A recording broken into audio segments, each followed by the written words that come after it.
شیخ العرب الجمار باللہ حضرت اقدس حضرت مولانا شاکین محمد اختر صاحب نور اللہ مرقدوں کے اشعار ہیں۔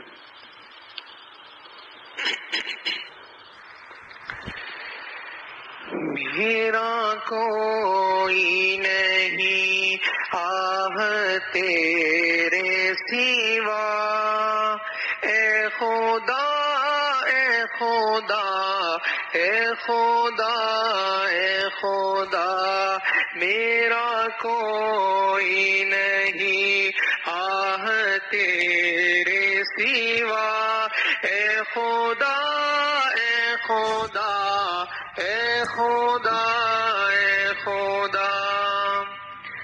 زندگی میری ہے تیرا ذکر و لقاء، زندگی میری ہے تیرا ذکر و لقاء، اور میری موت ہے تجھ سے ہوں میں جدا، اے خدا اے خدا اے خدا اے خدا، میرا کوئی نہیں آہ تیرے سوا، اے خدا اے خدا اے خدا اے خدا۔ تیرے بن کیوں اندھیرا اندھیرا ہوا،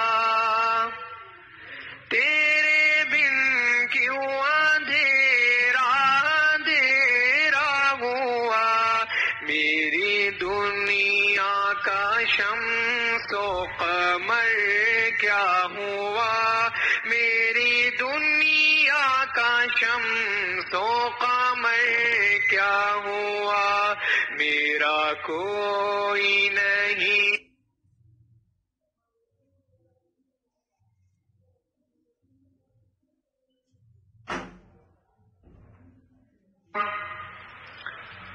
حضرت والا رحمہ اللہ کا وقت ہے۔ تیرے دریائے رحمت کا ہے آسرا، تیرے دریائے رحمت کا ہے آسرا، ورنہ اختر ہے اعمال سے بے نوا، ورنہ مظہر ہے اعمال سے بے نوا، تیرے دریائے رحمت کا ہے آسرا، ورنہ مظہر ہے اعمال سے بے نوا، تیرے دریائے رحمت کا ہے آسرا، ورنہ اختر ہے اعمال سے بے نوا، میرا کوئی نہیں آہ تیرے سوا، اے خدا اے خدا اے خدا اے خدا۔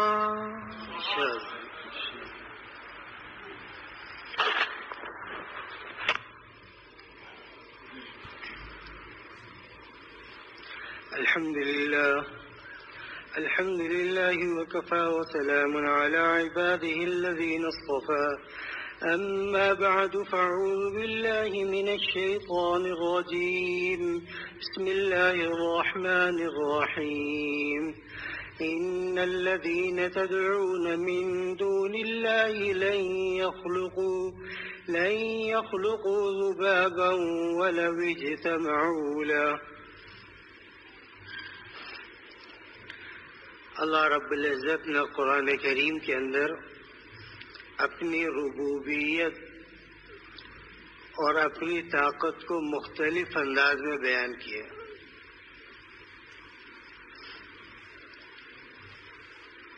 کیونکہ رب ہوتا ہی وہ ہے جو تمام چیزوں پر غالب ہو، اسی لیے الرحمن علی العرش استوى کہ اللہ عرش پر موجود ہے،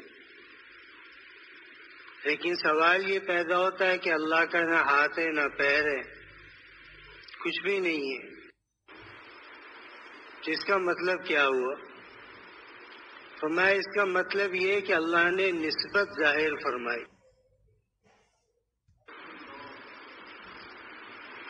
عرش کو، اور عرش سے اونچی نسبت اللہ نے جو بیان فرمائی وہ رسول اللہ صلی اللہ علیہ وسلم کا روضہ اطہر ہے۔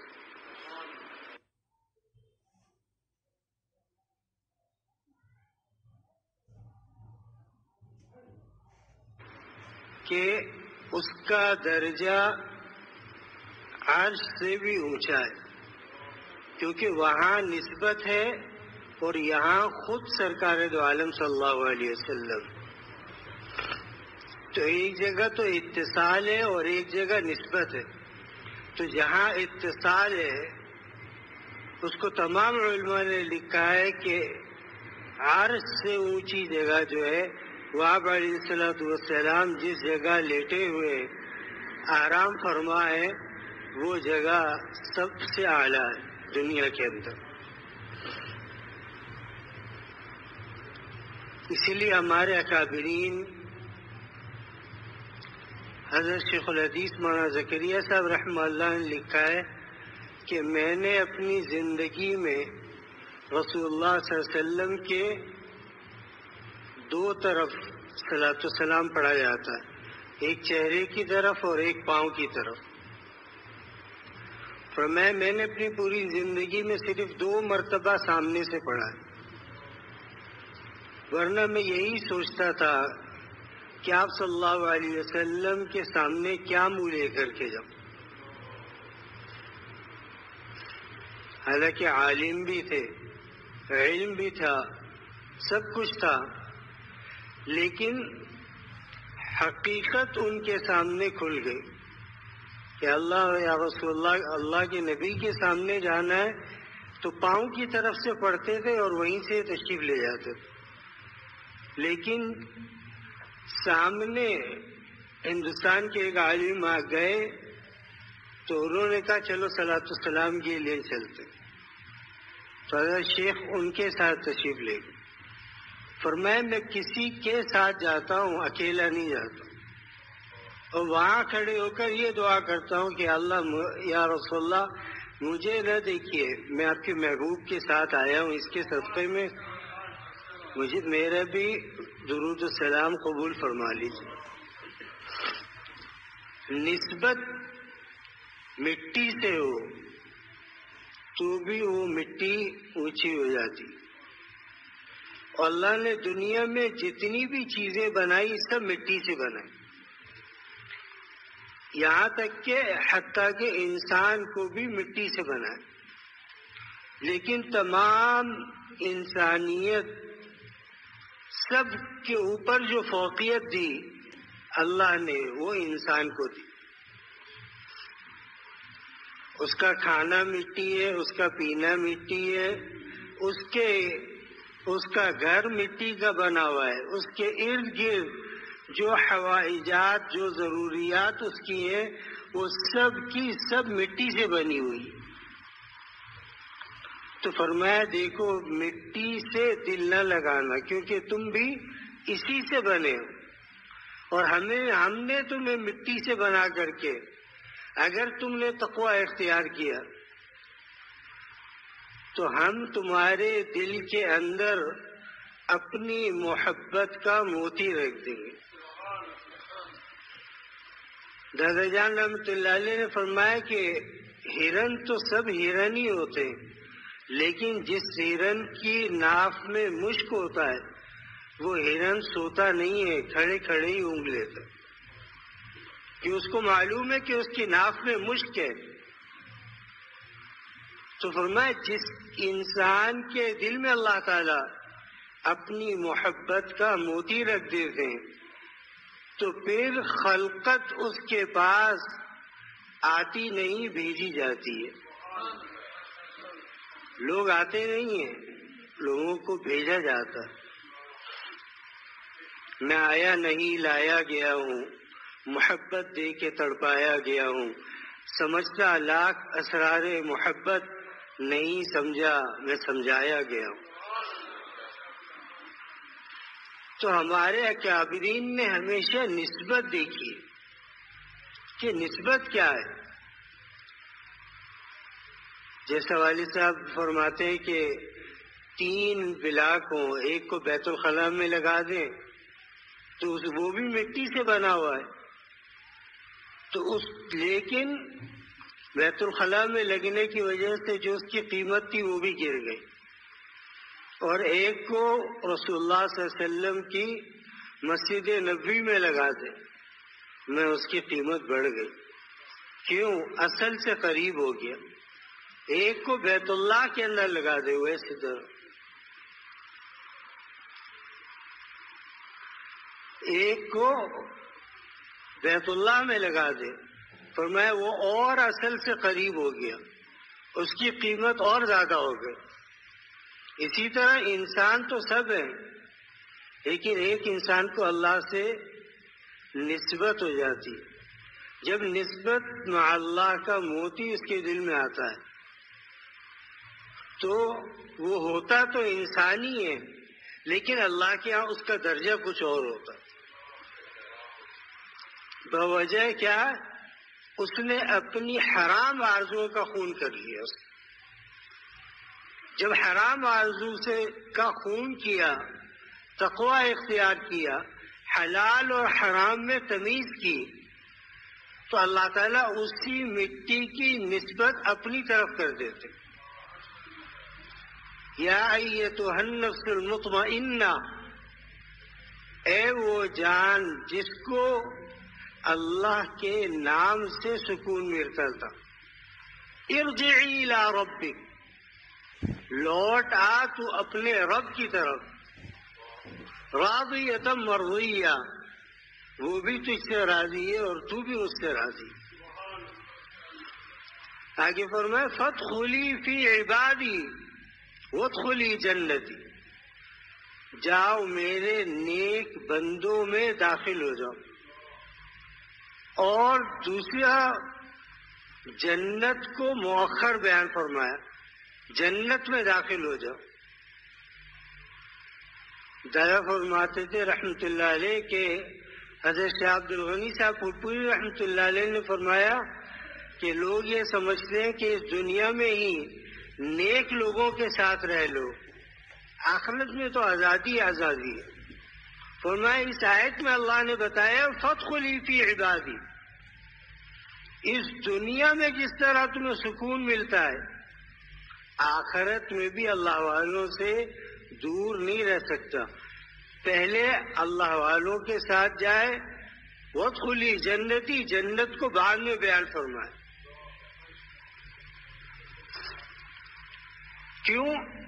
اللہ والے ایک انسان ہے، اس کے اندر اللہ نے حوائجات رکھی ہے، اس کے اندر اللہ تعالی نے گناہ کرنے کی قوت رکھی ہے، اس کے باوجود وہ یہ سوچ کر گناہ نہیں کرتا کہ یار اپنے رب کو ناراض کیسے کروں، اللہ اللہ ہے،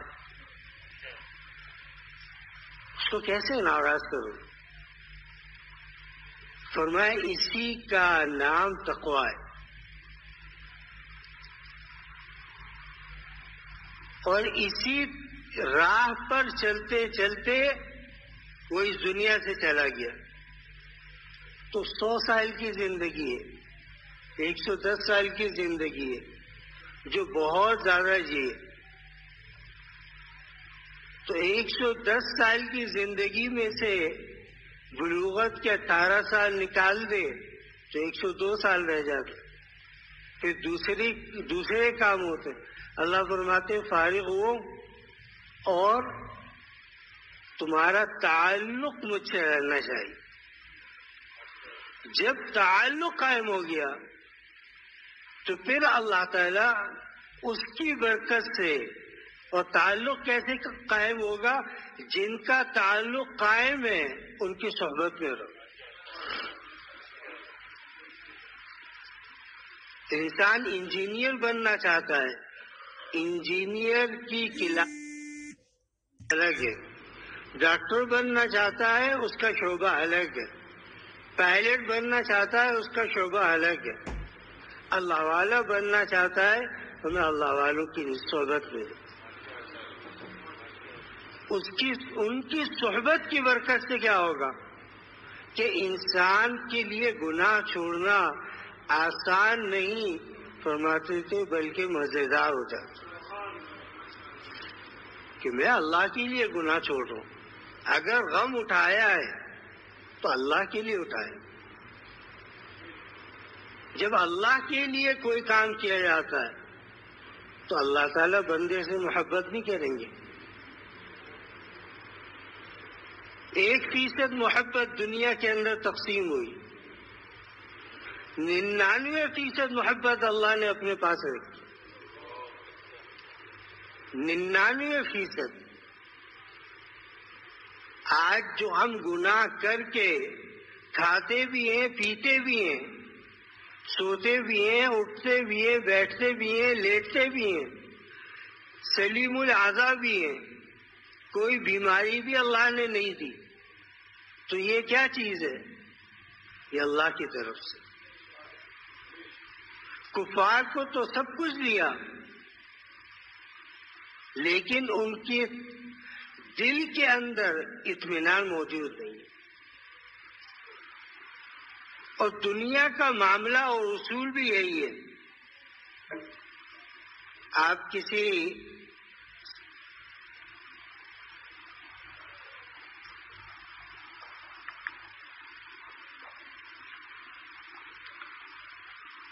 غریب آدمی کے گھر چلے جائیں، اس کی کیا کوشش ہوگی؟ ہم تو جاتے ہیں، طلبہ ہیں، کوئٹہ میں ہے، سرحد میں ہے، جہاں بھی، اب ان کی کوشش کیا ہوتی ہے کہ ہم کیا چیز کھلا دیں، کیا پلا دیں۔ امیر آدمی کے پاس جاؤ تو وہ کیا کہتا ہے؟ یار ایک بوتل لے آؤ یا ایک چائے لے آؤ، بس یہ بوتل پیے گا یا چائے پیے گا، اس کے بعد مع السلام، تو اپنے راستے میں اپنے راستے۔ کیوں؟ وہ دنیا کمانے میں لگا ہوا، دنیا کے پیچھے لگا ہوا ہے، اس کو یہ چیز حاصل نہیں ہے کہ یار عالم کی عظمت کیا ہوتی ہے، عالم کی نسبت کیا ہوتی ہے۔ اس لیے جو غرباء ہیں یہ عمراء سے کئی ہزار سال پہلے جنت میں داخل کیے جائیں۔ کیوں؟ کہ ان کے پاس مال ہی نہیں ہے جس کا حساب دے۔ انسان کے پاس مال بڑھتا جاتا ہے تو پھر حساب بھی بڑھتا جاتا ہے۔ مال دیا تھا تمہیں اتنا، تم نے خرچ کیوں کیا؟ خرچ کہاں کیا؟ کیسے خرچ کیا؟ اور انسان کے پاس اگر مال کم ہے، قلت نہ مانگے، مال مانگے اللہ سے،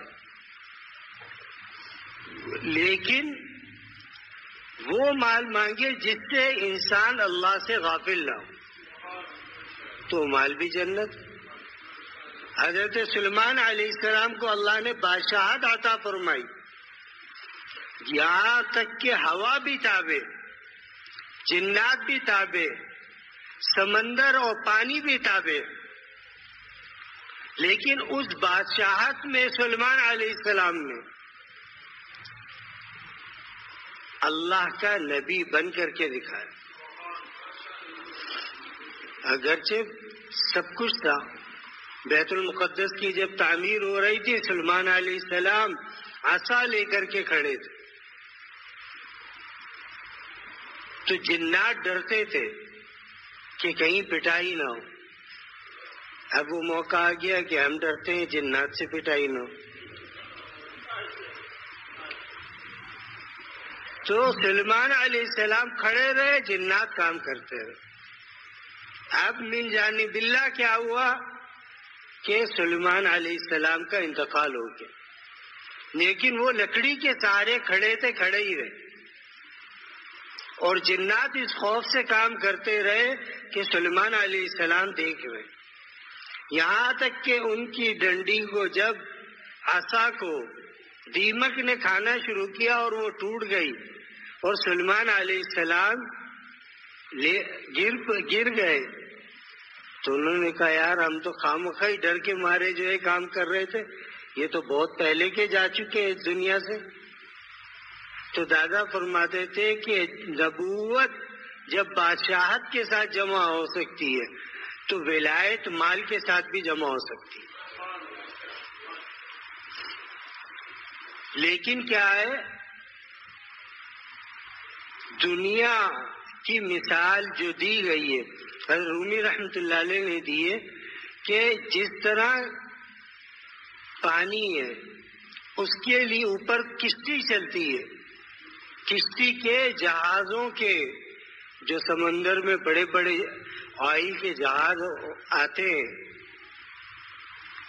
ان کا کتنا وزن ہوتا ہے، جو سامان لے کے جاتے ہیں ان کا وزن کتنا ہوتا ہے، فرمایا وہ چل رہا ہے، یہی پانی اس کے چلنے کا ذریعہ ہے، لیکن وہی پانی اس کے اندر آ جائے تو اس کو ڈبونے کا بھی ذریعہ۔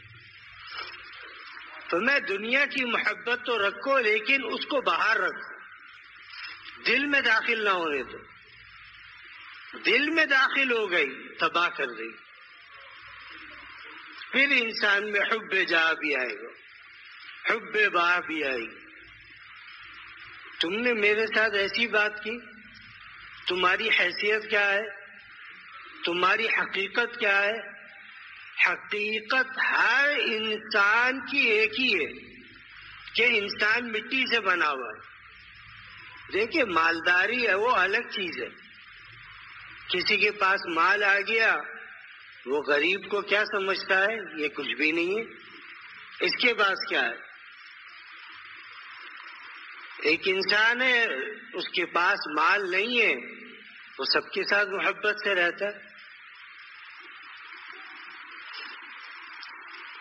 تو انسان مال ہے تب بھی نسبت حاصل کر سکتا ہے، اس لیے دادا نے فرمایا تقویٰ کو اللہ تعالی نے کسی عمر میں، کسی قوت و طاقت میں اللہ نے مقید نہیں فرمایا۔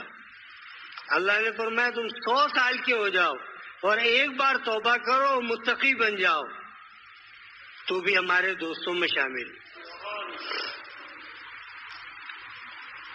اللہ ولی الذین آمنوا یخرجهم من الظلمات الی النور، فرمایا اللہ وہ ہے جو اپنے دوستوں کو اندھیروں سے نکال کر روشنی کی طرف لے جاتا ہے۔ آج تو دنیا کے لوگ کہتے ہیں یار یہ کیا چیز ہے، یہ دین کیا چیز ہے، لوگ یعنی کیسے اتنی باتیں سنتے ہیں، لوگ کیسے ڈانٹ سنتے ہیں، کیونکہ یہ چیز حاصل ہی ایسے ہوتی۔ اس کے لیے سب سے پہلا قدم کیا ہے، اپنے نفس کو مٹانا۔ جس انسان کا نفس مٹ گیا، نفس مٹنے سے کیا مراد ہے کہ جو ہوا وہ اللہ کی طرف سے ہوا، جو ہوا اللہ کی طرف سے ہوا۔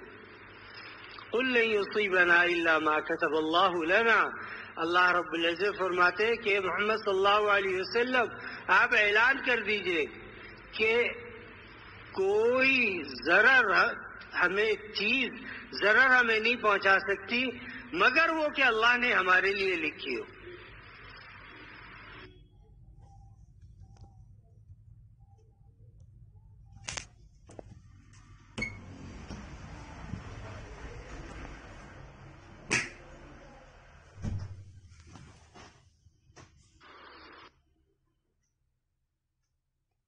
نہیں، عیادت کرنے کا ثواب بھی بہت ہے، ہم اس کو معمولی سمجھتے ہیں۔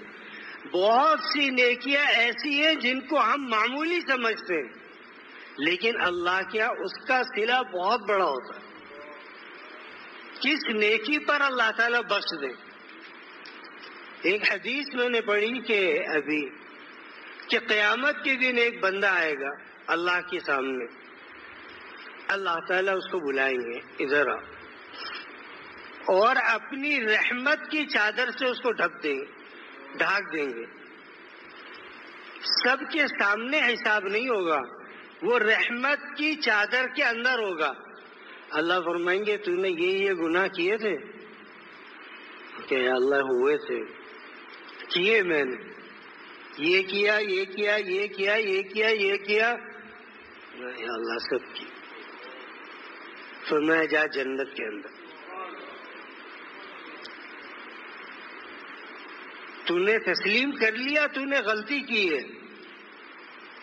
ہم تجھے معاف کرتے. شیطان مردود کیوں ہوا؟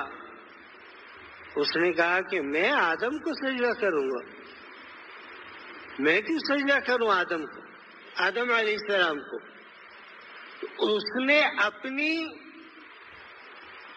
اپنے آپ کو بڑا سمجھا، ورنہ وہ اللہ کے حکم کو اگر سنتا تو عاشق ہوتا تو اسی وہ سجدے میں گر جاتا. اللہ نے جس چیز کو سجدہ کرنے کا حکم دیا ہے، جب ملائکہ سجدہ کر رہے ہیں، لیکن اس کے دماغ کے اندر کیا تھا؟ تکبر تھا. اسی لیے حضرت تھانوی رحمۃ اللہ علیہ نے لکھا ہے کہ شیطان شروع سے ہی اللہ کے مقبول بندوں میں نہیں تھا، کیونکہ جس کو اللہ ایک دفعہ مقبول بناتا ہے پھر اللہ اس کو مردود نہیں کرتا. کیوں؟ جو ایک دفعہ اللہ کی رحمت کے سائے میں آ جائے پھر نکالا نہیں جائے گا.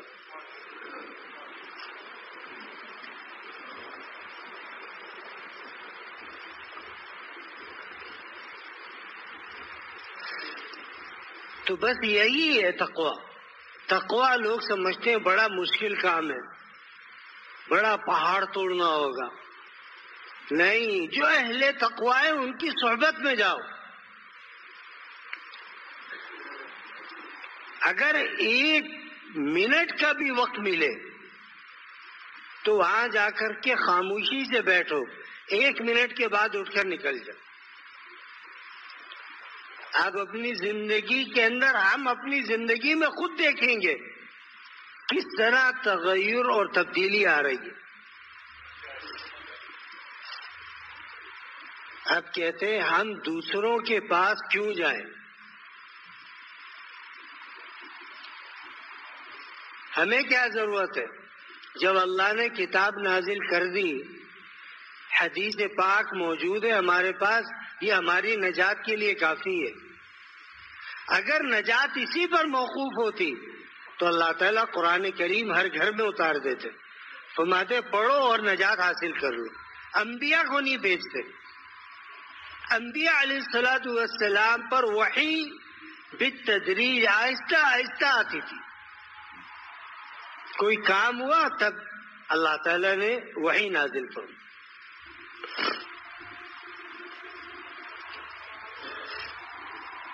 بے شمار مواقع ایسے صحابہ کرام رضوان اللہ علیہ مجمعین کے کہ جن کے لیے جبرائیل علیہ السلام آئے. جب رئیس المنافقین عبداللہ ابن ابی کا انتقال ہو گیا تو آپ علیہ السلام اس کے جنازے کے لیے تشریف لے جانے لگے. تو حضرت عمر نے فرمایا رسول اللہ میری غیرت گوارا نہیں کرتی، کیونکہ اس بدبخت نے جتنی تکلیف مسلمانوں کو دی ہے کسی اور کو نہیں دی. اللہ کے نبی نے فرمایا کہ عمر اگر میں جنازہ پڑھا دوں گا تو ہو سکتا ہے کہ اس کی نسلوں میں سے کوئی ایمان لیا. فرمایا رسول اللہ لیکن میرا دل جو ہے نا وہ مطمئن نہیں ہے. اس نے حضرت عائشہ کے اوپر تہمت لگائی تھی، میرا دل نہیں مانتا. جبرائیل علیہ السلام قرآن لے کر کے نازل ہو گئے، وَلَا تُصَلِّ عَلَىٰ أَحَدٍ مِّن مَّاتَ وَلَا تَقُمْ عَلَىٰ قَبْرِهِ. آج کے بعد آپ کسی منافق کا جنازہ نہیں پڑھائیں گے اور نہ اس کی قبر پہ کھڑے ہو کر دعا کریں گے. حالانکہ یہ تمنا حضرت عمر کی تھی. اللہ نے حضرت عمر کی تمنا کو قرآن بنا کر اتار دیا.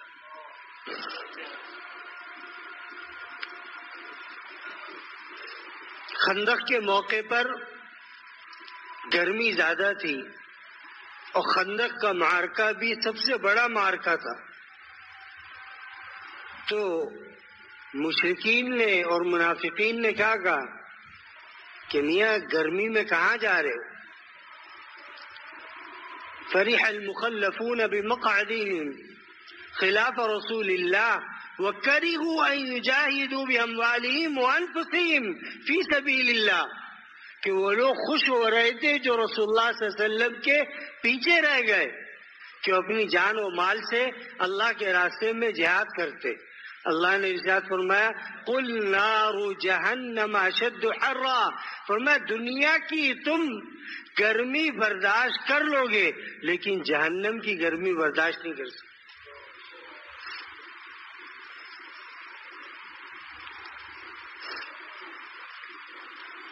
لیکن ایک انسان کیا کہتا ہے، شیطان نے سوال کیا ایک بزرگ سے، انہوں نے کہا حضرت میں بھی آگ سے بنا ہوں اور جہنم میں جب مجھے ڈالا جائے گا تو آگ مجھے کیا نقصان پہنچائے گی؟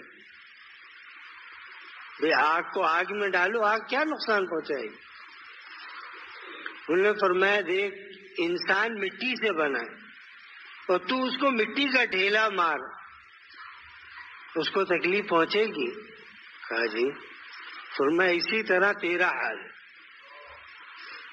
تو آگ سے تو بنا ہے لیکن اللہ تعالیٰ تجھ پر جو آگ، جس آگ میں ڈالیں گے پھر تو تمنا کرے گا. اہل جہنم کیا تمنا کریں گے؟ اللہ ایک موقع عطا فرما، چند لمحات کے لیے ہمیں دنیا کے اندر بھیج دے، اگر ہم کوئی تیری ناراضگی کا عمل کر لیں تو ہمیں معاف مت کریے. تب جہنم کا دروغہ کیا کہے گا؟ کیا اللہ کا نبی تمہارے پاس نہیں آیا تھا؟ کیا اس نے تمہیں دعوت نہیں دی تھی کہ تم اللہ کی طرف آ جاؤ؟ تم نے کیا کہا؟ تم نے کہا کہ یہ دعوت دوسروں کے لیے، ہمارے لیے تھوڑی ہے. اس وقت تک تم اکڑتے رہے. آج تمہیں جب جہنم کی گرمی لگ رہی ہے تو تم اللہ سے دعا کر رہے ہو کہ ہمیں دنیا کے اندر بھیج دے. اللہ نے رسول اللہ صلی اللہ علیہ وسلم کو بھیجا، یا ایھا النبی انا ارسلناک شاہدا ومبشرا ونذیرا، اے نبی ہم نے آپ کو اس دنیا کے اندر بھیجا گواہ بنا کر کہ آپ گواہی دے کہ اللہ تعالیٰ موجود ہے، تم سے قیامت میں حساب و کتاب لیا جائے گا. تمہارا نامہ اعمال اگر سیدھے ہاتھ میں دیا تم جنت میں جاؤ گے، اور اگر الٹے ہاتھ میں دیا گیا سمجھ لو تم جہنم میں جاؤ گے. بشیرا، فرمایا خوشخبری دینے والا بنا کر کے بھیجے کہ جو لوگ دین کی طرف آ گئے، اگرچہ مال ہے یا نہیں ہے، وہ نذیرا، اور لوگوں کو جہنم سے ڈرائے.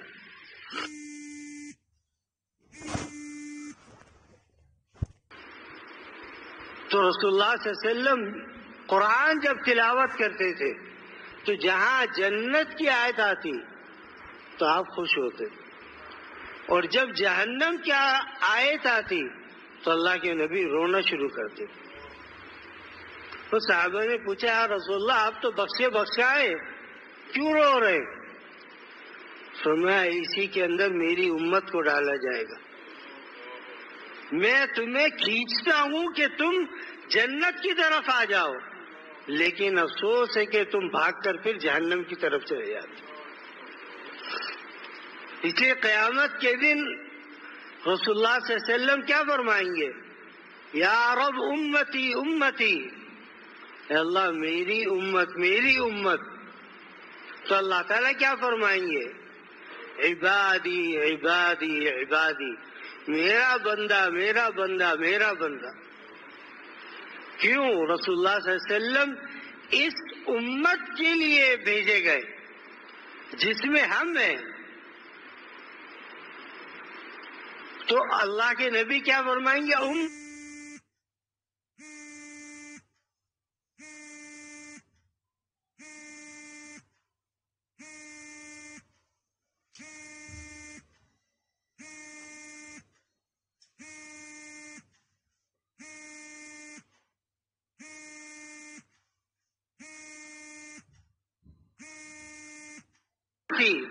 اور اللہ نے ساری انسانیت کو اللہ نے پیدا فرمایا. اللہ فرمائیں گے عبادی عبادی، میرا بندہ میرا بندہ. تو اگر میری طرف رجوع کرتا دنیا کے اندر، تجھے معلوم ہوتا میں کس طرح نوازتا ہوں. اللہ نے جو آیت میں نے پڑھی تھی، اس آیت کے اندر اللہ نے مشرکین کو چیلنج کیا. فرمایا تم کہتے ہو کہ یہ جو بت ہم بناتے یہ ہماری حاجت روائی کرتے، ہماری حاجتیں پوری کرتے. فرمایا ان الذین تدعون من دون اللہ، تم اللہ کو چھوڑ کر جن کو پکارتے ہو ان تمام کو جمع کرو، اور جمع کر کے کیا کہو کہ ایک مکھی بنا دو. مکھی کی کیا حیثیت ہے؟ آدمی ویسے مارے زور سے مر جاتی. اللہ نے فرمایا کہ لن یخلقوا ذبابا ولو اجتمعوا له، یہ سب کے سب جمع ہو کر کے ایک مکھی پیدا نہیں کر سکتے.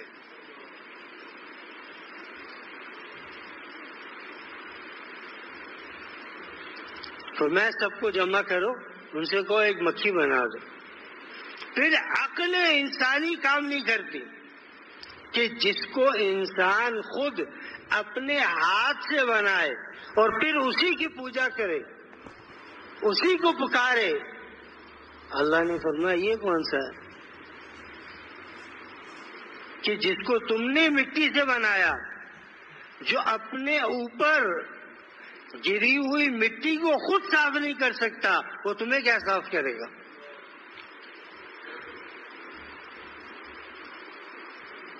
تو یہاں اللہ نے جو چیلنج دیا، تو میں ان سب کو بلاؤ اور ان سے کہو کہ ایک مکھی بنا دو، اور وہ نہیں بنا سکتے. لن یخلقوا ذبابا ولو اجتمعوا له، وہ ایک مکھی بنانے کی بھی قدرت نہیں رکھتے.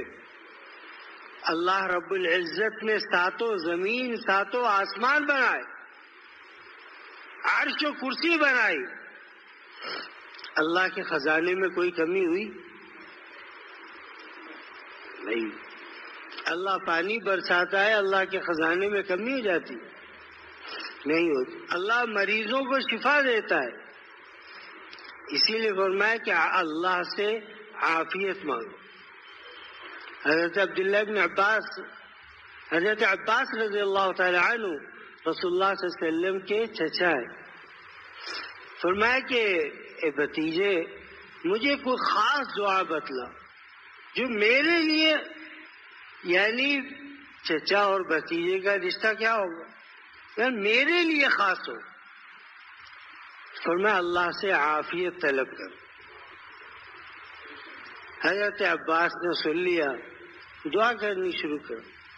پھر ایک دن خیال آیا، پھر پوچھا کہ بھتیجے کوئی ایسی دعا بتلا جو کسی کو نہ ملی ہو.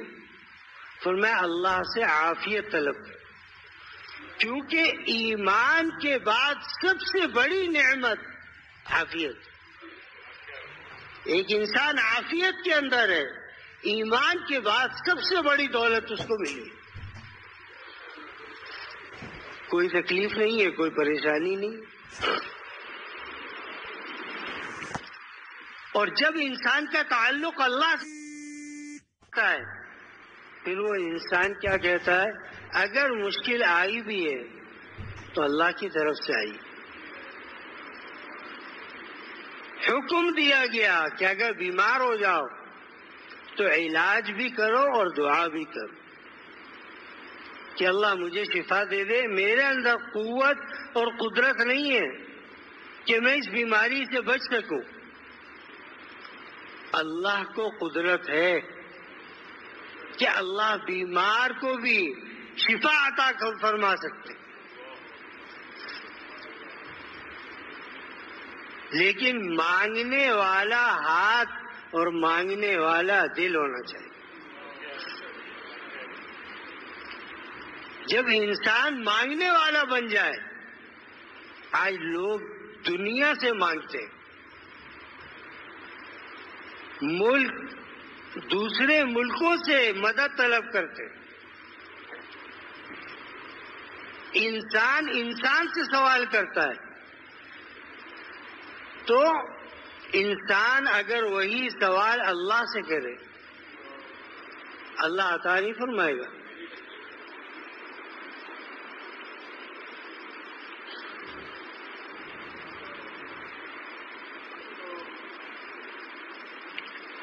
اللہ ضرور عطا فرماتے ہیں، لیکن مانگنے کا ڈھنگ اور مانگنے کا طریقہ ہونا چاہیے۔ آج ہمیں مانگنا نہیں آتا، آج ہم 3 دن 4 دن 5 دن 1 ہفتہ مانگتے ہیں، پھر اس کے بعد ہم کیا کہتے ہیں؟ یار اب مل تو رہا نہیں ہے، پتہ نہیں کب تک ہم دعا کریں گے۔ ہماری یہ مشکل ہے، ہم بیمار ہیں، ہم اللہ سے دعا کر رہے ہیں، اللہ میاں شفا دے ہی نہیں رہے۔ جب وقت آتا ہے قبولیت کا، اللہ تعالیٰ اسی وقت اس کی دعا قبول کر لیتا۔ اسی لیے حدیث کے اندر کیا لکھا ہے؟ فرمایا اپنی اولاد کو بد دعا مت دو۔ زیادہ شیطان ہے، زیادہ ناشکری کرتا ہے۔ اب کیا ہے؟ ماں نے بد دعا دے دی، اور وہ لمحہ قبولیت کا تھا، اللہ نے اس کی اولاد کو پکڑ لی۔ اب ماں پیروں کے پاس جا رہی ہے، تعویذیں لا رہی ہے، عاملین کے پاس جا رہی ہے، نتیجہ کیا ہے؟ تو نے جو اس لمحے میں، دن میں ایک لمحہ ایسا آتا ہے کہ اللہ تعالیٰ انسان کی کوئی نہ کوئی ایک دعا کو ضرور قبول فرماتے۔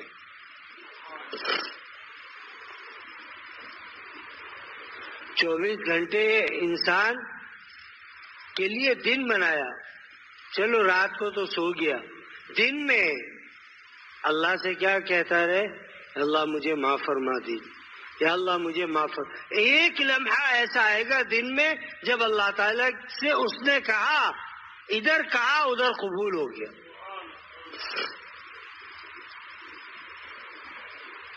آج دنیا عیش و آرام ڈھونڈ رہی ہے، کس میں؟ مال و دولت میں۔ آج دنیا عیش و آرام ڈھونڈ رہی ہے کہ یار فلانا اگر ہمارا گھر ایسا ہوتا اور ایسا ہوتا تو ہم کیا ہوتے؟ بڑے آرام میں ہوتے ہم۔ لیکن رسول اللہ صلی اللہ علیہ وسلم اور آپ کے صحابہ، جو اللہ نے کھلایا وہ کھا لیا، جو پلایا وہ پی لیا۔ مانگا ضرور اللہ سے، اے اللہ بھوک ہے، کھانے کے لیے عطا فرما۔ اللہ نے عطا فرمایا، لیکن یہ نہیں سوچا صحابہ نے کہ یار یہ کیا چیز ہے، یہ چیز ہم کھائیں گے۔ آج کے بچوں کو دیکھیں کہ ان کے سامنے سالن اور روٹی رکھ دو، رونا شروع ہو جاتے، اسی کی جگہ اٹھا کر چپس رکھ دو، ہنسنا شروع ہو جاتے۔ حالانکہ چپس غذا نہیں ہے، اس کی غذا کیا ہے؟ صحابہ اکرام رضوان اللہ علیہ مجمعین کم کھاتے تھے، لیکن جب بھوک ہوتی تھی، اشتہا ہوتی تھی، تب کھاتے تھے۔ ہمارے اوقات مقرر ہے، ہمارا وقت مقرر ہے بھائی رات کو 9 بجے کھانا کھانا، سب جمع ہو جاؤ. اب بھوک ہو یا نہ ہو انسان کھا لیتا. دن کا وقت 1 بجے کا ہے، رات کا 9 بجے کا ہے، ناشتہ فجر کے بعد کا ہے. اب بھوک لگی ہو نہ لگی ہو وقت پہ کھانا ہے. نہیں، جب اشتہا ہو، بھوک لگنے لگے تب انسان کھائے تو پھر انسان کو اللہ تعالیٰ قوی بناتا. اللہ نے اوقات کا پابند نہیں بنا. پھر انسان سوچتا ہے یار رات کو 9 بجے نہیں کھایا، 2 بجے اگر بھوک لگ گئی تو کیا ہوا، کیا ہوگا، پھر کون کھانا دے گا. تو جو 9 بجے دے رہا ہے اور تجھے بھوک نہیں دے رہا، اور جو 2 بجے بھوک دے رہا ہے کھانا نظر نہیں آ رہا، وہ کھانا بھی دے دے. اور اگر نہیں بھی ملا تو انسان کا معدہ خالی ہوتا ہے، اس سے انسان کے معدے کو آرام مل جاتا. بعض لوگ جو ہے کھانا کھانے میں اتنی جلدی کرتے ہیں کہ ان کا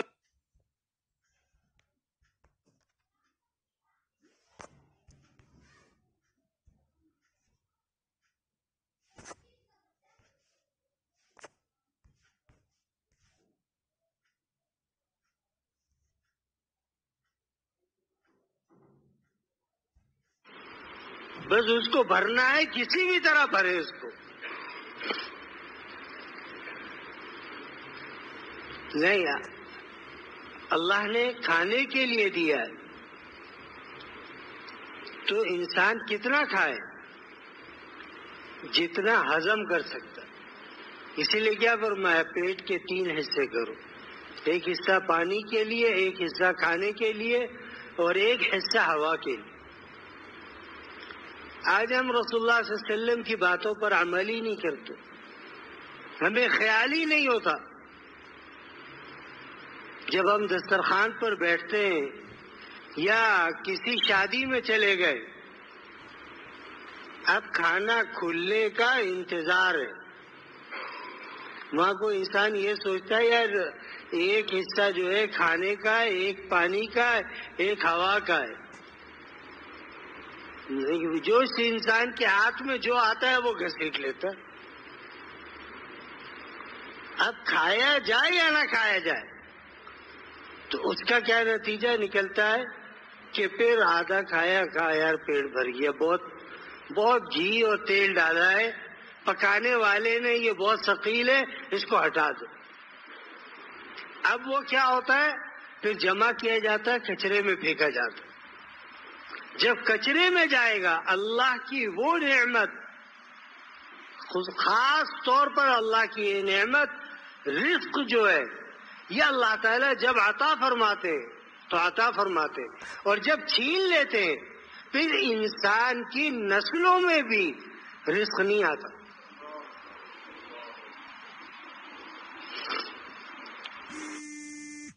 میرے نانا جان رحمت اللہ علیہ کے پاس ایک صاحب آتے تھے، ان کا مزاج ذرا سخت تھا.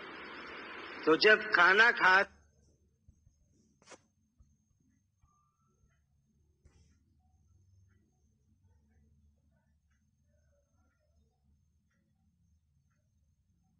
لاکھوں کی دکان تھی، پھر اس مقام پر آ گئے کہ مسجد کے باہر ٹوپی اور مسواک بیچنے لگے. تو فرمایا دیکھو کھانے کو ضائع نہ کرو. اب ضائع کس طرح کرتے ہیں، صاحب چائے پی، اس میں 1-2 گھونٹ چھوڑ دیے. کس لیے، تاکہ پتہ چلے ہم بھی تو نواب ہیں. بوتل پی چھوڑ دی، لوگ کیا کہیں گے، لوگ کو چھوڑ یہ سوچ اللہ کیا کہے. جس برتن میں کھانا کھایا ہے اس برتن کو چاٹ لینا یہ فضیلت کی چیز. فرمایا اس کے کس حصے میں برکت ہے تمہیں معلوم نہیں ہے. آج لوگ چاٹنے سے کیا کرتے ہیں، کہتے ہیں اگر ہم چاٹیں گے تو لوگ کیا سمجھیں گے، یار یہ کتنے بڑے فقیر ہیں. جب چاٹ لیا فرمایا کہ اب پلیٹ دعا کرتی ہے کہ جس طرح کھانا دعا دیتا ہے، جس طرح تو نے مجھے شیطان سے بچایا، اللہ تجھے کبھی بھی بھوک سے اللہ تعالیٰ تجھے بھوکا نہ رکھے۔ پلیٹ بھی دعا دیتی۔ اور لوگ اس کو کیا سمجھتے کہ اگر زیادہ شادی ہے، بڑا وہ ہے، تو لوگ کیا کرتے کہ کھانا کھایا اور کھا کر کے ایسے ہی چھوڑ دیا۔ نہیں، اتنا لو کہ کھا سکو، پھر مزید بھوکو گھر آ کر کے کھا لو۔ کہ لوگ ایک ہی پلیٹ کے اندر سب کچھ ڈال لیا، سالن بھی، چاول بھی، آئس کریم بھی، سب کچھ، اور کھڑے ہو کر کے کھا رہے چمچ سے۔ اس کو کیا سمجھتے ہیں؟ یہ بڑی چیز ہے بھائی، کھڑے ہو کر کے کھانا۔ کھڑے ہو کر کون کھاتا ہے؟ نمبر 1 گدھا، نمبر 2 گھوڑا، خچر، جانور۔ اس کے لیے اللہ نے کہا وہ کھڑے ہو کر کے کھاتا ہے۔ انسان کے لیے کیا بنایا؟ فرمایا فطرت کے مطابق کھاؤ، بیٹھ کر کے کھاؤ۔ زمین پر بیٹھ سکتے ہو، زمین پر بیٹھو۔ اس سے کیا ہوگا؟ اللہ تعالیٰ جو کھانا پیٹ میں جائے گا وہ ہضم ہو جائے گا۔ یہ کھڑے ہو کر کے کھانا، کھڑے ہو کے موتنا، آج لوگ اس کو بڑے وقار کی چیز سمجھتے۔ پیشاب بھی کر رہے ہوتے ہیں، بات بھی کر رہے ہوتے ہیں۔ آپ کی فلائٹ کتنے بجے کی ہے؟ تو اپنا پیشاب کر بھائی، تجھے اس میں کیا پڑی ہے کہ تو اس سے پوچھ رہا ہے تیری فلائٹ کتنے بجے کی ہے؟ پھر ناپاکی ہے، اگر اسی حالت میں انتقال ہو گیا، ناپاکی کی حالت میں اللہ کی بارگاہ میں جا۔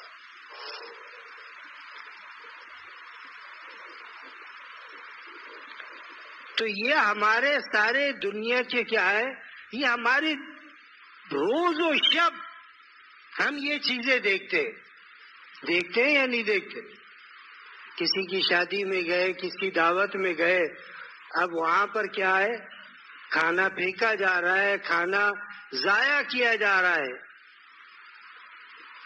نہیں، کھانا ضائع نہیں کھایا جا رہا، تو واپس لے جا کر اس کو اسی برتن میں ڈال دو۔ نہیں ڈال سکتے، کوئی ساتھ آیا ہوا ہے اس کے حوالے کر دو، وہ کھا لے۔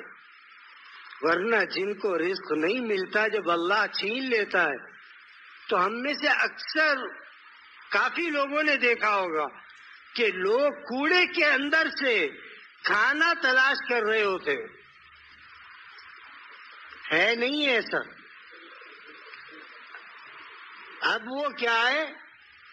جب وہ شادی ہال کے باہر کھانا جہاں پھینکا جاتا ہے، وہاں جا کر کے ہڈیوں میں سے گوشت نکالتے ہیں اور اس گوشت کو کھا کر کے وہ چلے جاتے۔ تو اللہ نے تجھے سالم بوٹی دی تھی، کھا لے اس کو، کیا ہے اس میں؟ لیکن اپنی بے نیازی دکھا رہا ہے، تیری بے نیازی کام نہیں آئے گی۔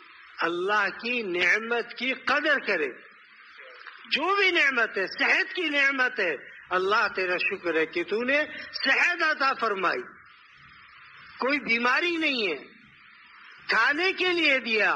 الحمدللہ الذی اطعمنا وسقانا وجعلنا من المسلمین۔ شکر ہے، تمام تعریفیں اللہ کے لیے جس نے مجھے کھلایا اور پلایا اور مسلمان بنایا۔ جب کسی کے گھر کھانا کھانے جائے تو اس کو کیا دعا دے؟ اکل طعامکم الابرار، تیرا کھانا ہمیشہ نیک لوگ کھائیں۔ اب نیک کون ہوں گے؟ اہل تقوی ہوں گے، اہل علم ہوں گے۔ اکل طعامکم الابرار وصلت علیکم الملائکہ، فرشتے تجھ پر رحمت نازل ہوئے۔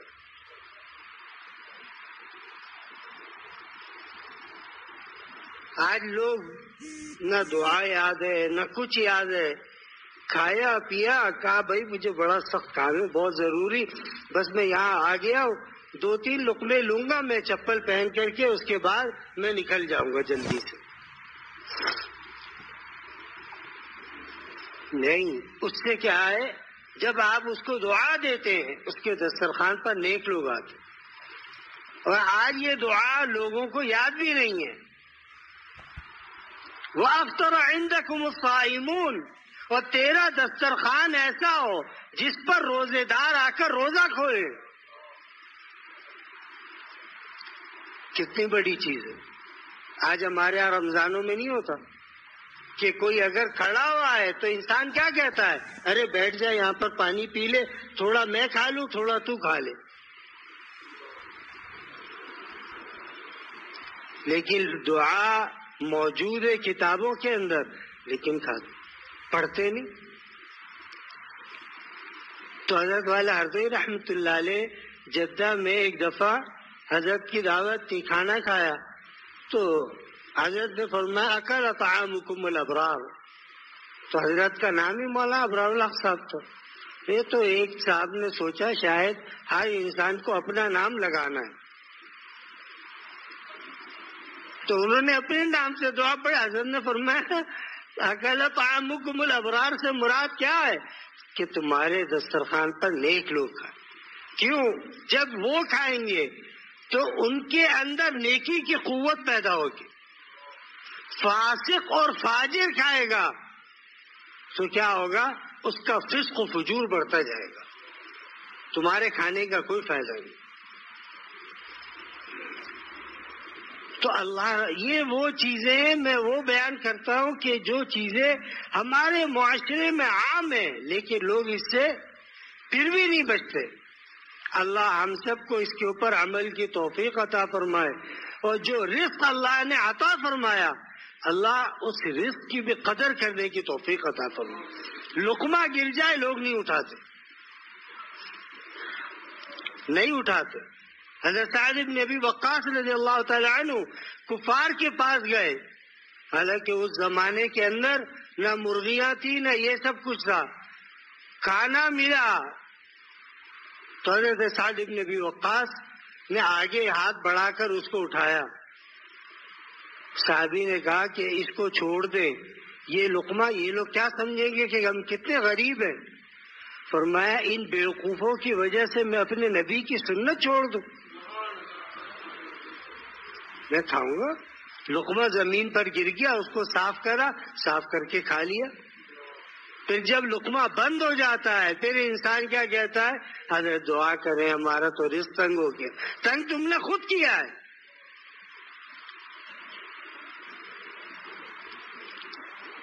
اور ایک مسئلہ بتاتا ہوں, میں اکثر جمعے کو بھول جاتا ہوں, کہ اذا خرج الامام فلا صلاۃ ولا کلام, کہ جب امام یہاں سے اٹھ گیا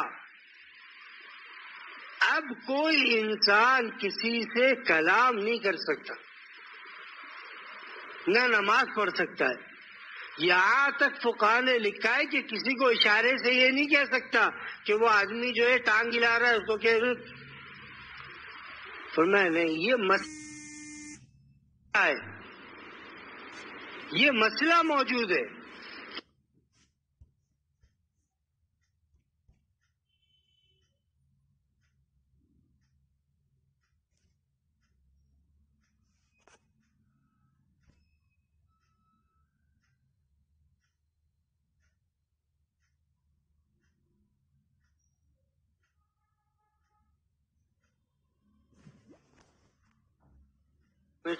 اللہ تعالیٰ انہیں شفا عطا کرے, صحت و تندرستی عطا کرے, آمین. ایک خاتون نے لکھا ہے میری بیٹی کی طبیعت 1 ہفتے سے بہت خراب ہے, بہت تیز بخار ہے جو اتر ہی نہیں رہا, اب حالت اور زیادہ خراب ہو رہی ہے. اللہ تعالیٰ اس بچی کو بھی شفا عطا فرمائے. ایک سامنے لکھا ہے کہ برابر والے پڑوسی بہت جادو کر رہے ہیں. نمبر 2, بھائی کے پاس خاتون نے لکھا ہے کہ بھائی کے پاس مدینے چلی جاؤں اور سارے کام آسان ہو جائیں اور آسانی سے باہر کا ویزا لگ جائے. بہن کے پاس چلی جاؤں، اللہ ان کی تمام امور کو جادو کے لیے دیکھو بھائی سب سے بڑی چیز رسول اللہ صلی اللہ علیہ وسلم کا جو وظیفہ ہے وہ سب سے بڑا ہے. تینوں قل کی پابندی کرے یقین کامل کے ساتھ، کبھی کچھ نہیں ہوگا. آج لوگ پیروں کے وظیفوں پر اعتماد کرتے ہیں، رسول اللہ صلی اللہ علیہ وسلم کے وظیفوں پر اعتماد نہیں کرتے. آپ علیہ الصلوۃ والسلام نے کیا فرمایا؟ تینوں قل صبح اور شام پڑھ لو، تکفیک من کل شیء و من کل شر، ہر چیز کا اللہ حفاظت فرمائے گا. لیکن یقین ہونا ضروری ہے. یقین، جس طرح آج بیمار ہو جاتا ہے، 2 اسپتالوں میں گئے، لوگوں کا مشورہ کیا ہوتا ہے؟ نہیں آغا خان جاؤ، آغا خان، وہاں علاج ہوتا ہے، وہاں علاج ہوگا. اب لوگوں کا یقین بن گیا، لوگ آغا خان جا رہے ہیں، لاکھوں روپے خرچ کر کے آ رہے ہیں. غریب آدمی ہے تو جاتا ہے 10 روپے کی دوا لیتا ہے، اللہ شفا دے دے. تو یقین کی بات ہے. رسول اللہ صلی اللہ علیہ وسلم جو وظیفہ بتلا رہے ہیں وہ وظیفہ معمولی نہیں ہوگا. الحمدللہ رب العالمین والعاقبۃ للمتقین والصلاة والسلام علی سید الانبیاء والمرسلین نبینا محمد وعلی آلہ وصحبہ اجمعین. اللہ ہمارے تمام گناہوں کو معاف فرما، رحم و کرم، فضل و عنایت و عافیت کا معاملہ فرما. اللہ اپنے فضل و کرم سے ہماری تمام مشکلات کو دور فرما. اللہ ہمارے رزق میں برکت عطا فرما. ہم نے جو دین کی باتیں سنی، اللہ تمام یہاں جتنے حاضرین حاضرات غائبین غائبات دنیا میں جہاں بھی ہیں، اللہ ہم سب کو عمل کی توفیق عطا فرما، کرم اور رحم فرما، عافیت کا معاملہ فرما، فضل کا معاملہ فرما، ہر گناہ سے بچنے کی الہ العالمین توفیق عطا فرما، ایک ایک گناہ سے بچنے کی توفیق عطا فرما. یا الہ العالمین جو مانگا وہ بھی عطا فرما، جو تھوڑے سے وقت میں نہیں مانگ سکے اللہ اپنے فضل و کرم سے وہ بھی عطا فرما، دنیا بھی عطا فرما، آخرت بھی عطا فرما. ربنا آتنا فی الدنیا حسنہ وفی الآخرۃ حسنہ وقنا عذاب النار وادخلنا الجنة مع الأبرار یا عزیز یا غفار. وصلی اللہم تعالی علی خیر خلقہ محمد وعلی آلہ وصحبہ اجمعین برحمتک یا ارحم الراحمین.